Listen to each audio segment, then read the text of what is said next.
Hello students, कैसे हैं आप सब। तो आज इस वीडियो में हम लोग डिस्कस करने वाले हैं मिड पॉइंट थ्योरम। ठीक है, तो मिड पॉइंट थ्योरम जो है पूरा ट्रायंगल से रिलेटेड चैप्टर है। ठीक है, तो देखते हैं पहले मिड पॉइंट थ्योरम क्या कहता है और फिर उसका प्रूफ हम लोग आज देखेंगे। ओके, तो ये है मेरा मिड पॉइंट थ्योरम। तो मिड पॉइंट थ्योरम का स्टेटमेंट ऐसा है कि the line segment joining the mid points of any two side of a triangle is parallel to the third side and equal to half of it. तो पहले इस theorem को समझ लेते हैं। तो सपोज कर लिए कि मेरे पास एक ट्राइंगल है। ठीक है, एक नॉर्मल ट्राइंगल है। ठीक है, और यहाँ पे डी, ठीक है, ये जो पॉइंट डी है और ये पॉइंट जो ई है, ठीक है, ये दोनों क्या है, ये दोनों मिड पॉइंट्स है। ठीक है, तो डी जो है वो ए बी का मिड पॉइंट है। तो ये वाला साइड और ये वाला साइड इक्वल होगा, मतलब ए डी लेंथ और डी बी लेंथ इक्वल हो जाएगा। ओके, और ए ई और ई सी इक्वल होगा। ठीक है, तो ये मिड पॉइंट इस तरह से दिया हुआ है। ओके, तो थ्योरम बोलता है कि अगर इस तरह से मिड पॉइंट को ज्वाइन करने वाला लाइन, ठीक है, यहाँ पे ऐसे कि डीई जो है एक लाइन सेगमेंट है जो कि इन दोनों मिड पॉइंट्स को ज्वाइन कर रहा है, तो डीई बीसी के पैरेलल होगा। ठीक है, डीई और बीसी जो है ये पैरेलल होगा और इसका हाफ भी होगा। ठीक है, तो DE will be parallel to BC and DE will be half of BC. ठीक है, तो इसी का जो है हम लोग को प्रूफ अभी हम लोग देखेंगे कि इसका हम लोग प्रूफ कैसे करेंगे। ठीक है, तो प्रूफ के लिए सबसे पहले हम लोग क्या करना पड़ेगा, एक कंस्ट्रक्शन करना पड़ेगा। ठीक है, तो ये जो यहाँ पे डॉटेड लाइन है, यहाँ पे हम इस तरह से पहले से बना के रखे हुए हैं। ठीक है, तो ये जो डॉटेड लाइन है हम लोग ई एफ हम लोग क्या करेंगे कि हम लोग डी ई को एक्सटेंड करेंगे एफ तक। ठीक है, डी ई को एक्सटेंड करना है एफ तक। ठीक है, और सी एफ, ठीक है, यहाँ पे हम लोग को सी एफ चाहिए। ये वाला जो सी एफ है लाइन, ये हम लोग को सी एफ चाहिए। तो ये हम लोग को सी एफ इस तरह से ज्वाइन करना है कि सी एफ और ए बी जो है वो पैरेलल हो जाए। ठीक है, तो यहाँ पे जो मेरा कंस्ट्रक्शन है, तो यहाँ पे हम लोग को ये सी एफ को इस तरह से कंस्ट्रक्ट करना है। ठीक है, सी एफ को हम लोग को इस तरह से कंस्ट्रक्ट करना है कि सी एफ और ए बी ये दोनों लाइंस हो जाए पैरेलल। ठीक है, तो we have to extend D E to F and join C F such that C F is parallel to B D. ठीक है, तो ये कंस्ट्रक्शन हम लोग को करना पड़ेगा। ठीक है, तो सबसे पहले हम लोग थ्योरम जब भी स्टार्ट करेंगे तो हम लोग स्टार्ट करते हैं गिवन से। ठीक है, तो गिवन क्या लिखा हुआ है, यहाँ पे लिखते हैं गिवन। ठीक है, तो यहाँ पे गिवन दिया हुआ है पहला, in a triangle ABC, in a triangle ABC. ठीक है, यहाँ पे लिखेंगे D and E are the mid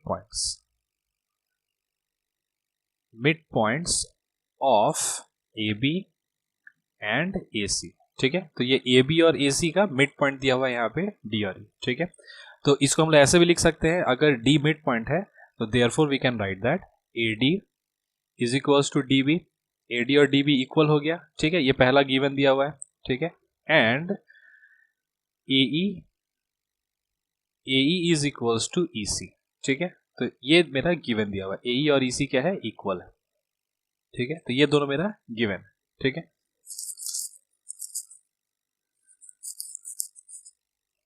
okay, तो अभी हम लोग को प्रूफ क्या करना है, टू प्रूफ। जो थ्योरम में वो क्या बोला था, टू प्रूफ। तो थ्योरम में जब भी हम लोग को प्रूफ करना रहेगा तो गिवन टू प्रूफ जरूर लिखना है। ठीक है, गिवन जो क्वेश्चन में, मतलब जो थ्योरम जो बोल रहा है वही मेरा गिवन है। ठीक है, और जो टू प्रूफ, प्रूफ में बोल रहा है क्या, जो इसका रिजल्ट है, D E is parallel to B C, D E is half of B C, यही हम लोग को प्रूफ करना है। तो प्रूफ नंबर 1 में क्या प्रूफ करना है हम लोग को, D E, okay, is parallel to B C. Okay, और नंबर 2 में प्रूफ करना है कि D E is half of BC, BC का हाफ भी है। ठीक है, ये दो चीज हम लोग को करना है प्रूफ। ठीक है, अब क्योंकि हम लोग यहाँ पे कंस्ट्रक्शन भी किए हैं तो उसको भी क्लियरली मेंशन करना पड़ेगा कि हम लोग कौन सा कंस्ट्रक्शन किए हैं। ठीक है, तो यहाँ पे लिखना पड़ेगा कंस्ट्रक्शन। ठीक है, तो कंस्ट्रक्शन में लिखना पड़ेगा, लिखेंगे कि एक्सटेंड डीई टू एफ। ठीक है, डीई को एफ तक एक्सटेंड करना है एंड जॉइन, ठीक है, सी एफ को करना है ज्वाइन सच दैट, ये बहुत इंपॉर्टेंट है, ये पैरेलल है, ये मेरा कंस्ट्रक्शन में इसको मेंशन करना पड़ेगा कि हम लोग सी एफ इस तरह से ज्वाइन किए हैं तो ये ए बी के पैरेलल है, such that C F is parallel to A B. ठीक है, तो इतना जो है हम लोग को पहले लिखना पड़ेगा। ठीक है, अब देखते हैं कि अब क्या करना है आगे। अब हम लोग स्टार्ट करेंगे प्रूफ। ठीक है, तो प्रूफ के लिए तो प्रूफ के लिए सबसे पहले हम लोग क्या करना पड़ेगा कि हम लोग को ये वाला जो ट्राइंगल दिख रहा है, ट्राइंगल ADE, ये वाला जो ट्राइंगल है, ठीक है, और CEF, ये दोनों ट्राइंगल को करना पड़ेगा कॉन्ग्रुएंट प्रूफ, ठीक है। ये दोनों ट्राइंगल जो है वो कॉन्ग्रुएंट है, इसको हम लोग को करना पड़ेगा प्रूफ, ठीक है, सबसे पहले, ठीक है। तो बेसिकली देखो यहाँ पे स्टेप्स क्या है कि सबसे पहले हम लोग करेंगे इस ट्राइंगल को और इन दोनों ट्राइंगल को कॉन्ग्रुएंट प्रूफ, ठीक है। तो कॉन्ग्रुएंट प्रूफ करने के बाद यहाँ पे हम लोग को मिल जाएगा कि DE, ठीक है, और EF इक्वल है, DE और EF इक्वल हो जाएगा, और AD और CF इक्वल हो जाएगा, ठीक है। ये कॉन्ग्रुएंट करने के बाद, ठीक है, हम लोग को प्रूफ करना पड़ेगा, ठीक है। तो यहाँ पे बेसिकली हम लोग वही कोशिश कर रहे हैं प्रूफ करने का, ठीक है। तो सबसे पहले हम लोग स्टार्ट करेंगे कॉन्ग्रुएंट प्रूफ करने से। तो लिखते हैं यहाँ पे, एक काम करते हैं, इस फिगर को थोड़ा सा नीचे कर लेते हैं ताकि समझने में हम लोग को प्रॉब्लम ना हो, ठीक है। तो थोड़ा सा फिगर को नीचे कर लिया गया है। अब देखिए, अब यहाँ पे सबसे पहले हम लोग को स्टार्ट करना पड़ेगा प्रूफ, ठीक है। तो प्रूफ में हम लोग को लिखना पड़ेगा सबसे पहले कि इन ट्रायंगल, ठीक है, ADE, in triangle ADE and triangle CFE, ठीक है। तो इन दोनों ट्रायंगल को पहले हम लोग करेंगे कॉन्ग्रुएंट प्रूफ। तो पहला क्राइटेरिया क्या है यहाँ पे, तो सबसे पहले मेरे यहाँ पे दिया हुआ था कि AE और EC इक्वल है, मिड पॉइंट है, ठीक है। तो लिखेंगे कि AE is equals to EC, ठीक है। क्यों, इसका रीजन है गिवन, ठीक है, ये मैंने दिया हुआ है इसलिए गिवन। नंबर टू में क्या लिखना है, तो नंबर 2 में हम यहाँ पे लिख सकते हैं कि ये वाला जो एंगल है, एंगल AED और एंगल CEF, तो AED और CEF ये दोनों एंगल इक्वल होगा, वर्टिकली अपोजिट एंगल। तो लिखना है angle AED is equals to angle CEF, ठीक है।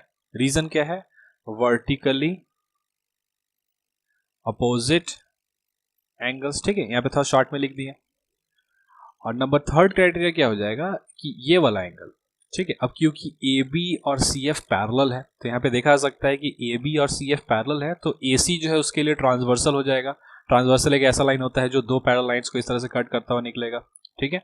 तो AC ट्रांसवर्सल है और AB और CF पैरेलल है, AB CF पैरेलल है बाय कंस्ट्रक्शन। ये हम लोग कंस्ट्रक्शन यहाँ पे किए थे, इसलिए हम लोग का बोल सकते हैं कि CF और AB पैरेलल है। तो यहाँ पे हम लोग को बोलना पड़ेगा कि ये वाला जो एंगल है, ये एंगल और ये वाला एंगल इक्वल होगा, ठीक है। Angle ECF and angle EAD, ये दोनों एंगल इक्वल होगा ऑल्टरनेट एंगल, ठीक है। ऑल्टरनेट इंटीरियर एंगल बोल सकते हैं, ऑल्टरनेट एंगल बोल सकते हैं, कोई प्रॉब्लम नहीं है, ठीक है। तो यहाँ पे बोलेंगे कि एंगल EAD, ठीक है, EAD ये वाला angle equals to angle ECF, ठीक है, ECF। रीजन क्या है, ऑल्टरनेट एंगल्स, ठीक है, ऑल्टरनेट एंगल्स बोल सकते हैं। तो फोर्थ में अब बोलेंगे कि ये दोनों ट्राइंगल जो है अब कॉन्ग्रुएंट हो गया। कॉन्ग्रुएंसी के लिए हम लोग का 3 क्राइटेरिया चाहिए, ठीक है। तो ये तीनों क्राइटेरिया मिल चुका है, तो ये दोनों ट्राइंगल कॉन्ग्रुएंट होगा भाई एंगल साइड एंगल, ठीक है। ये वाला एंगल, ठीक है, ये एंगल, ये साइड और ये एंगल, ठीक है। तो एंगल साइड एंगल से ये कॉन्ग्रुएंट हो जाएगा। तो देयरफॉर लिखेंगे, देयरफॉर बोलेंगे triangle ADE is congruent to triangle CFE, ठीक है, बाय एंगल साइड एंगल, ठीक है। तो इसको कॉन्ग्रुएंट करने से क्या फायदा हुआ, तो इसको कॉन्ग्रुएंट करने से हमको यहाँ पे मिल गया AD और CF इक्वल है, ठीक है। AD और CF इक्वल है, देखिए कोरिस्पॉन्डिंग साइड CPCT से कोरिस्पॉन्डिंग, ठीक है, corresponding side of congruent triangle, ठीक है। तो यहाँ पे सबसे पहले ये वाला एंगल और ये वाला एंगल इक्वल था, तो कोरिस्पॉन्डिंग साइड क्या होता है कि ये दोनों एंगल अगर इक्वल है तो इसका जो अपोजिट वाला साइड है, इसका अपोजिट वाला साइड और इसका अपोजिट वाला साइड इसका कोरिस्पॉन्डिंग साइड होता है, ठीक है। तो ये अगर एंगल इक्वल है तो इसका कोरिस्पॉन्डिंग साइड हो गया AD और इसका कोरिस्पॉन्डिंग साइड हो गया CF, ठीक है। उसी तरह से ये वाला एंगल और ये वाला एंगल इक्वल था ऑल्टरनेट एंगल से, तो इसका अपोजिट वाला साइड, ठीक है, DE और इसका अपोजिट वाला साइड EF, ये दोनों भी हो जाएगा इक्वल, ठीक है। तो यहाँ पे लिखना पड़ेगा उस तरह से। तो देयरफॉर लिखेंगे नंबर 5 में कि देयरफॉर, ठीक है, थोड़ा सा ऊपर करते हैं हल्का सा, ठीक है। तो अभी हम लोग को लिखना पड़ेगा देयरफॉर लिखेंगे कि AD, ठीक है, AD इक्वल्स टू क्या हो जाएगा CF, ठीक है, AD CF इक्वल हो जाएगा बाई CPCT, ठीक है, corresponding part of congruent triangle लिख सकते हैं, ठीक है, शॉर्ट में CPCT लिखते हैं हम लोग इसको, ज़्यादा इसमें टेंशन की बात नहीं है, ठीक है। उसके बाद फिर हम लोग लिखेंगे कि DE इक्वल्स टू EF, ठीक है, ये भी हो जाएगा CPCT से इक्वल, ठीक है। तो इतना हम लोग को पहले करना पड़ेगा, ठीक है। अब इसके बाद जो है ज़्यादा कुछ करना नहीं है, ठीक है, यही मेन चीज़ था यहाँ पे। इसको हम लोग ऐसा बॉक्स में घेर देते हैं ताकि इसको हम लोग थोड़ी देर के बाद यूज़ कर सकें, ठीक है। इसको यूज़ करना है इसीलिए हम लोग जो है इसको प्रूफ किए थे, ठीक है, ऐसा कुछ काम है तभी ना प्रूफ किए थे, ठीक है। तो इसको हम लोग अभी यूज़ करेंगे, ठीक है। अब देखो, अब नेक्स्ट क्या करना है यहाँ पे, नेक्स्ट जो है हम लोग को करना पड़ेगा, अब यहाँ पे देखा जाए कि ये वाला जो ट्रायंगल है, यहाँ पे ये दोनों ट्रायंगल तो कॉन्ग्रुएंट प्रूफ हो चुका है, ओके। अब हम लोग को देखना है कि ये वाला जो फिगर है DBCF, ठीक है, तो यहाँ पे लिखेंगे नंबर 6 में कि इन फिगर DBCF, ठीक है। DBCF क्या है, तो DBCF में एक चीज देखा जा सकता है कि यहाँ पे DB, ठीक है, अगर ABCF के पैरेलल है बाय कंस्ट्रक्शन, यहाँ पे हम लोग देखे थे कि CF और AB क्या था, पैरेलल था, ठीक है, ये वाला जो था CF और AB पैरेलल है, ठीक है। तो अगर CF AB के पैरेलल है तो CF BD के भी पैरेलल होगा, ठीक है कि नहीं। D is the point on AB, ठीक है, D क्या है, AB के ऊपर कोई पॉइंट है, तो CF अगर AB के पैरेलल है तो CF DB के भी पैरेलल हो जाएगा, ठीक है, DB या फिर BD, ओके। तो यहाँ पे लिख सकते हैं हम लोग कि इन फिगर DBCF, ठीक है, यहाँ पे लिखना है कि CF is parallel to BD, ठीक है, CF और BD क्या है, पैरेलल है, CF BD पैरेलल है। एंड अभी हम लोग यहाँ पे प्रूफ किए थे, ठीक है, देखो AD और CF इक्वल था, ठीक है, यहाँ पे लिखेंगे कि AD is equal to CF, AD और CF इक्वल था ना, AD और CF इक्वल था, एज प्रूफ किए थे, अभी प्रूफ किए थे। और गिवन में, ठीक है, यहाँ पे देखा सकता है गिवन में दिया हुआ था कि D मिड पॉइंट है, ठीक है, तो ये AD और DB भी इक्वल है, ठीक है, AD और DB इक्वल है, ठीक है। तो यहाँ पे देखा जा सकता है कि AD CF के इक्वल है, ठीक है, ये हम प्रूफ किए थे, और गिवन में दिया हुआ था कि AD DB के इक्वल है। तो इन दोनों से क्या मिलेगा, हम लोग को मिल जाएगा कि DB और CF भी इक्वल है, ठीक है, DB और CF इक्वल हो जाएगा। तो यहाँ पे लिखा जा सकता है कि AD is equals to CF and AD is equals to DB, ठीक है, AD CF के इक्वल है, AD DB के इक्वल है, तो therefore we can write that CF is equals to DB, ठीक है, CF और DB इक्वल है, ठीक है। तो हम लोग को DBCF में क्या मिला कि CF और BD पैरेलल है और CF और DB इक्वल भी है, ठीक है, ये क्या है, ये पैरेलल भी है और ये इक्वल भी है, ठीक है। तो CF BD क्या है, ये दोनों पैरेलल भी है और ये दोनों इक्वल भी है, ठीक है।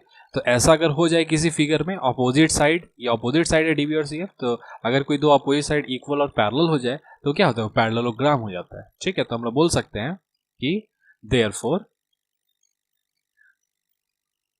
देयरफॉर यहाँ पे लिख देते हैं, देयरफॉर क्वेश्चन पॉइंट नंबर 7 में कि therefore DBCF is a parallelogram, ऐसे शॉर्ट में लिख दिया, ठीक है, DBCF इज अ पैरेललोग्राम, ठीक है, पैरेललोग्राम लिख दिया उसको इस तरह से।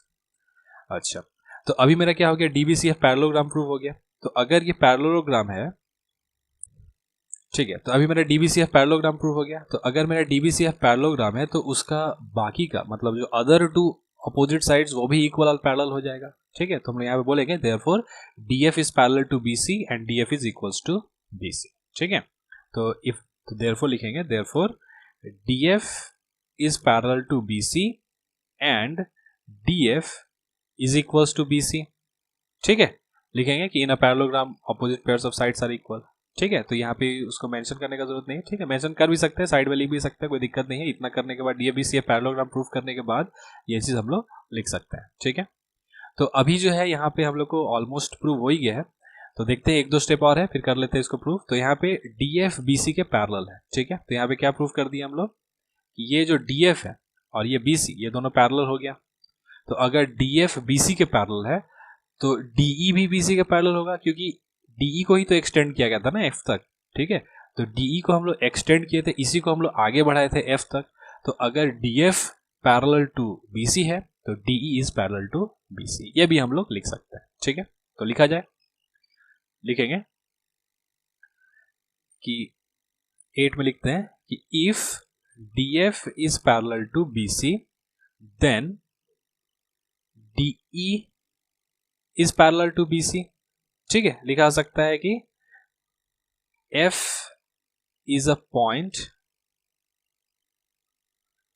on DC extended, DE extended। ठीक है, DE को एक्सटेंड किया था तभी हम लोग को ये F जो है उसके ऊपर पॉइंट मिला था, इसीलिए हम लोग को DE जो है वो पैरेलल हो जाएगा BC में।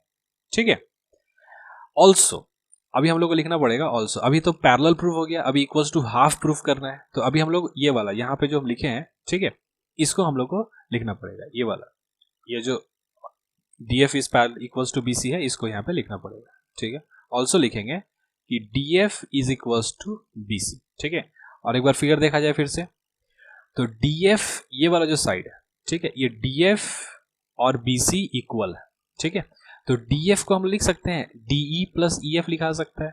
ठीक है, DF को DE प्लस EF लिखा सकता है। ठीक है, तो लिखते हैं हम लोग कि DF को हम लोग लिखेंगे DE यहां से यहां तक प्लस EF। ठीक है, तो ये लिखते हैं, तो DF इक्वल्स टू हम लिखेंगे DE प्लस EF।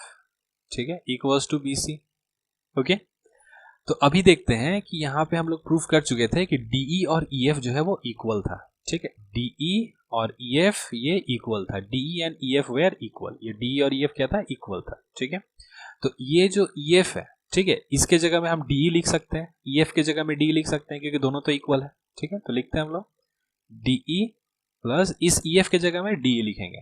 ठीक है, इक्वल्स टू BC, और यहाँ पे मेंशन कर देंगे एक छोटा सा कि फ्रॉम, या फिर हम बोल सकते हैं यहाँ पे मेंशन कर देते हैं कि since DE is equals to EF। ठीक है, ये हम लोग अभी प्रूफ किए थे, इसलिए ऐसा लिख सकते हैं। ठीक है, तो अभी हम लोग का क्या हो गया यहाँ पे, अभी DE प्लस DE क्या हो गया, 2DE इक्वल्स टू BC हो गया।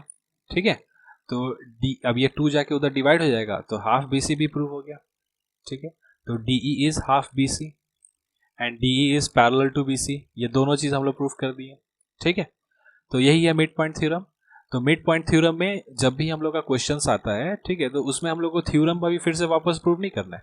ठीक है, हम लोग क्या करना है, हम लोग को डायरेक्ट थ्योरम यूज करना है। ठीक है, तो हम यहाँ पे डायरेक्ट बोल सकते हैं कि DE is parallel to BC, DE is half of BC। ठीक है, अब कुछ क्वेश्चन देख लेते हैं कि कैसा क्वेश्चन रहेगा इसमें।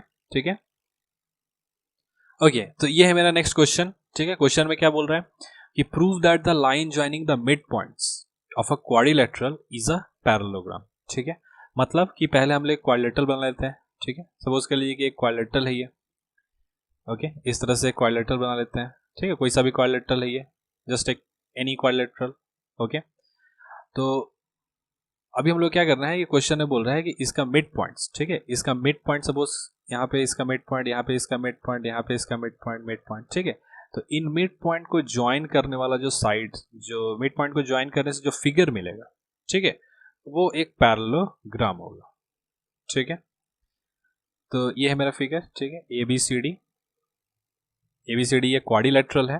ठीक है, और PQRS इसको नाम दे देते हैं हम लोग यहाँ पे PQRS। ठीक है, ये क्या है, ये इसका मिड पॉइंट है। ठीक है, तो हम लोग को प्रूफ करना है कि PQRS क्या है, PQRS इज अ पैरेललोग्राम। ठीक है, तो सबसे पहले हम लोग क्या लिखना पड़ेगा, गिवन लिखना पड़ेगा, गिवन।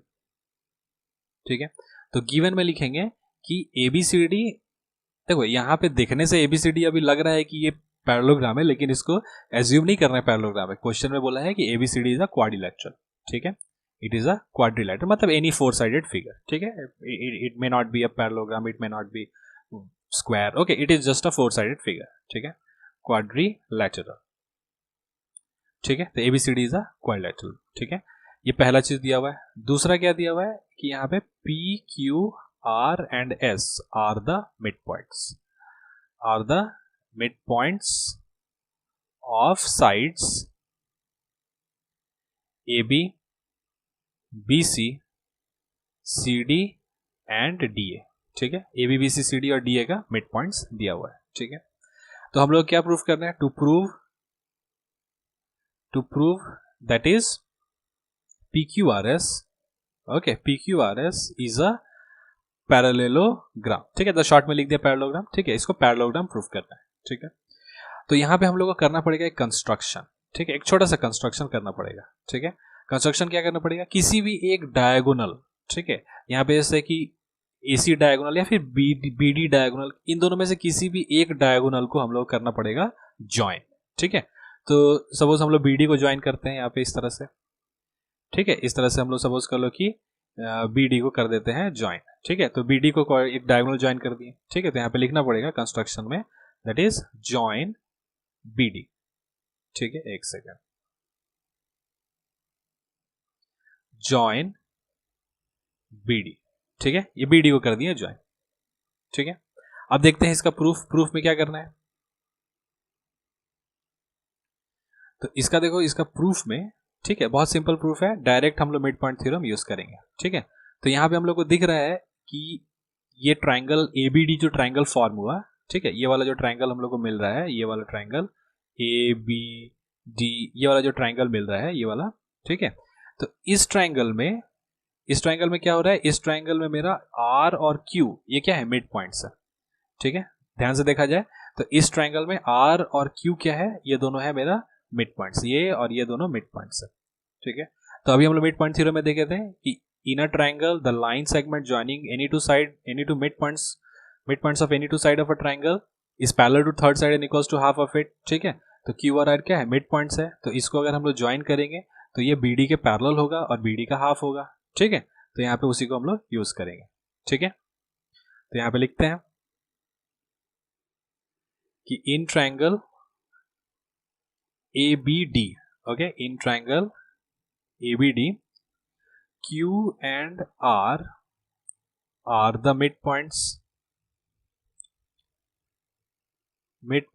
of AB। अच्छा, Q जो है मिड पॉइंट है इसका ना, Q जो है मिड पॉइंट है AD का, ठीक है। तो are the mid points of AD and AB, ठीक है, AD एंड AB का मिड पॉइंट्स है। तो देयरफॉर अभी हम लोग को क्या करना है, डायरेक्ट मिड पॉइंट थ्योरम को यूज करना है। मिड पॉइंट थ्योरम अभी यहाँ बैठ के प्रूफ नहीं करना है, ठीक है, मिड पॉइंट थ्योरम को यूज करना है। क्वेश्चन अगर आया state and proof mid point theorem, state and proof mid point theorem, तब जाके हम लोग को थ्योरम का प्रूफ करना पड़ेगा, ठीक है। वो एग्जाम पॉइंट ऑफ व्यू के लिए, मतलब एग्जाम पॉइंट ऑफ व्यू से वो इंपॉर्टेंट क्वेश्चन होता है, ठीक है। तो यहाँ पे बोल सकते हैं कि therefore by mid point theorem. अब यहाँ पे मिड पॉइंट थ्योरम हम पूरा लिख सकते हैं या फिर MPT भी लिखते हैं शॉर्ट में, ठीक है, MPT मिड पॉइंट थ्योरम, ठीक है, मिड पॉइंट थ्योरम। अब अब कोई टीचर जो है बोलेगा नहीं पूरा मिड पॉइंट थ्योरम लिखना पड़ेगा, MPT लिखने से मार्क्स नहीं हुए, तो that is a different thing, okay, but we can write MPT no problem, ठीक है। तो by MPT we can write that QR is parallel to BD and QR is half of BD, ठीक है, ये BD का half भी हो जाएगा, ठीक है कि नहीं। QR जो है BD का हाफ हो गया, QR जो है BD के पैरेलल हो गया, ओके। तो इसको हम लोग अभी पॉइंट नंबर 1 देते हैं, ठीक है। अच्छा, यहाँ पे हम लोग देख सकते हैं एक और ट्राइंगल इस तरह से, ओके, ट्राइंगल DCB, ये वाला जो ट्राइंगल है, ठीक है, यहाँ भी वही चीज है, यहाँ पे मेरा P, ठीक है, और S जो है मिड पॉइंट है, तो यहाँ पे हम बोल सकते हैं कि PS जो है वो BD के पैरेलल है और PS जो है BD के हाफ है बाय मिड पॉइंट थ्योरम, ठीक है। तो यहाँ भी बोलेंगे, यहाँ भी लिखेंगे उसी तरह से, ठीक है। तो लिखते हैं, सॉरी, तो सेकंड में लिखेंगे कि इन ट्राइंगल, ठीक है, in triangle DCB we can write that P and S are the midpoints of CD and CB. P and S are the midpoints of CD and CB. CD and CB, ठीक है, CD और CB का mid points है, ठीक है। तो यहाँ पे लिख सकते हैं therefore by MPT PS is parallel to BD and PS is half of BD, okay. So we can write PS is parallel to BD and PS is half of BD, ठीक है, ऐसा लिखा सकता है। तो यहाँ पे हम लोग क्या मिला, यहाँ पे हम लोग को मिला था क्यू आर बी डी के पैरेलल है और यहाँ पे मिला था पी एस बी डी के पैरेलल है। तो क्यू आर अगर बी डी के पैरेलल है, पी एस अगर बी डी के पैरेलल है, तो क्यू आर और पी एस भी पैरेलल हो जाएगा। ठीक है, तो लिखेंगे यहाँ पे थर्ड में दैट इज फ्रॉम 1 and 2। ठीक है, ये जो फर्स्ट वाला पॉइंट था और सेकंड वाला पॉइंट था, यहाँ से हम लोग क्या मिलेगा, हम लोग बोल सकते हैं कि Q R is parallel to P S, Q R और पी एस पैरेलल हो गया। ठीक है, और यहाँ भी वही चीज, यहाँ पे मेरा क्या मिला था, Q R half B D था, हाफ बी डी के इक्वल था, Q R is equal to half B D ये वाला। ठीक है, और P S is equal to half B D. Okay, तो दोनों हाफ बी डी के इक्वल है, मतलब दोनों इक्वल है। ठीक है, तो यहाँ भी लिख सकते हैं देयरफॉर एंड लिखेंगे and Q R and P S are equal, Q R is equal to P S. ठीक है, Q R P S equal भी हो गया, Q R P S parallel भी हो गया। तो ऐसा अगर हो गया किसी भी फिगर में, तो यहाँ पे हम लोग क्या मिला, यहाँ पे हम लोग को मिल गया दैट इज, यहाँ पे हम लोग को मिल गया दैट इज पी एस और क्यू आर ये दोनों इक्वल है और ये दोनों क्या है, ये दोनों पैरेलल भी है। ठीक है, यहाँ पे क्या मिला था, P S is parallel, P S and Q are parallel, P S and Q are parallel, Q R and P S are equal. तो अपोजिट साइड किसी भी फिगर में इक्वल और पैरेलल हो गया तो वो पैरेललोग्राम हो जाता है। ठीक है, तो देयरफॉर लिखेंगे hence P Q R S is a parallelogram. ठीक है, तो इस तरह का क्वेश्चंस। ओके, तो मिड पॉइंट थ्योरम में इतना ही है, इसी तरह का क्वेश्चन है और भी बहुत डिफरेंट टाइप्स का क्वेश्चन है, आप लोग बनाइए उस क्वेश्चंस को। ठीक है, देखिए, और इसमें और भी दो थ्योरम, इस चैप्टर में अभी और दो थ्योरम है, एक मिड पॉइंट थ्योरम का कन्वर्ज है। ठीक है, और एक इंटरसेप्ट थ्योरम है। ठीक है, तो टोटल 3 थ्योरम्स है इस चैप्टर में। ठीक है, तो जो converse of mid point theorem और इंटरसेप्ट थ्योरम है उसको हम लोग नेक्स्ट वीडियो में डिस्कस करेंगे। ठीक है, ओके।